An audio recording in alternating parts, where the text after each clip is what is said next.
तो चलिए आज बात करते हैं पश्चिम बंगाल के उस हालिया वोटर लिस्ट विवाद की, जहां लाखों लोगों के वोट देने का अधिकार ही सवालों के घेरे में आ गया। ये कहानी शुरू होती है 2 अप्रैल 2026 को। और ये कोई अपराधियों की कहानी नहीं है, बल्कि उन आम नागरिकों की है जिन्हें जब वोट देने के अधिकार से वंचित कर दिया गया तो उन्हें जजों को बंधक बनाने जैसे मुश्किल कदम उठाने पड़े। 61 लाख! सोचिए जरा, ये कोई छोटा मोटा आंकड़ा नहीं है। ये उन वोटर्स की संख्या है जिनके नाम अचानक रातों रात चुनावी लिस्ट से गायब हो गए। और बात यहीं खत्म नहीं होती। 60 लाख और वोटर्स को एक नए संदिग्ध कैटेगरी में डाल दिया गया, जिससे उनका भविष्य पूरी तरह से अनिश्चित हो गया।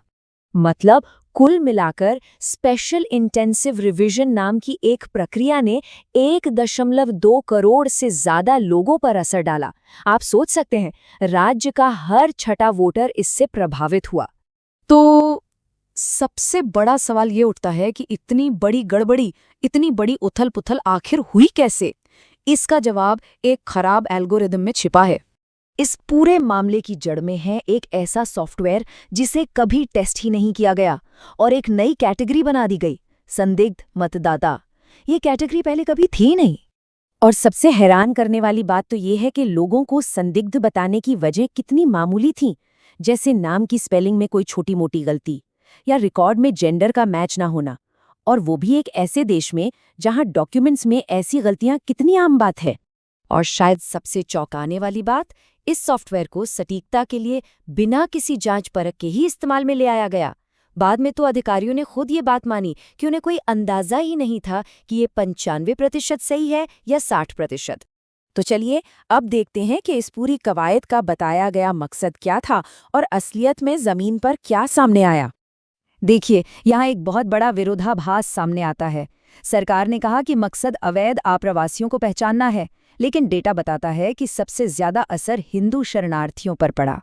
जब डेटा को और गहराई से देखा गया तो पता चला कि हिंदू शरणार्थी समुदायों वाले इलाकों में अनमैप्ड वोटरों की संख्या राज्य के औसत से दोगुनी से भी ज्यादा थी।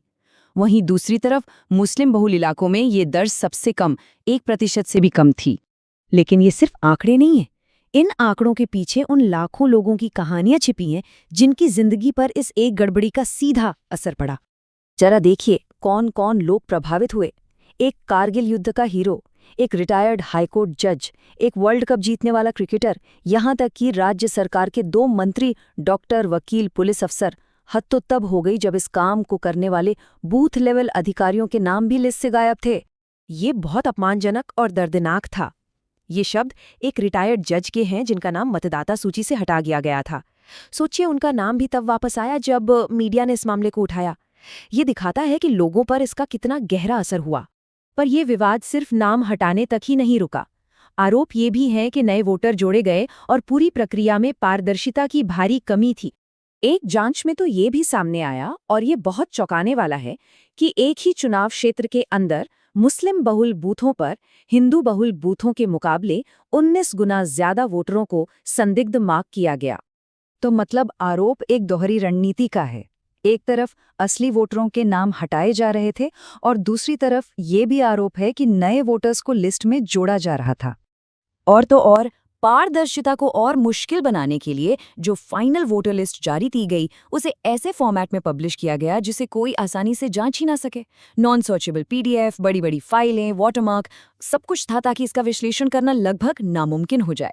तो अब सवाल ये है कि जिन लाखों लोगों पर इसका असर पड़ा है, उनके पास अब क्या रास्ता बचा है?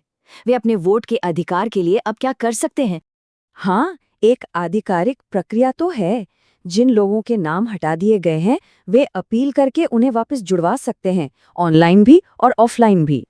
लेकिन प्रक्रिया बहुत धीमी और निराशाजनक है।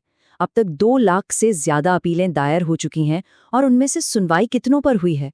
सिर्फ 2 पर। ये पूरी स्थिति हमें एक बहुत ही बुनियादी सवाल पर लाकर खड़ा कर देती है। उस वोट का क्या मतलब है जिसे एक तकनीकी गड़बड़ी से यूं ही मिटाया जा सकता है? इस डिजिटल दुनिया में हमारे लोकतांत्रिक अधिकारों की सुरक्षा की जिम्मेदारी आखिर किसकी है?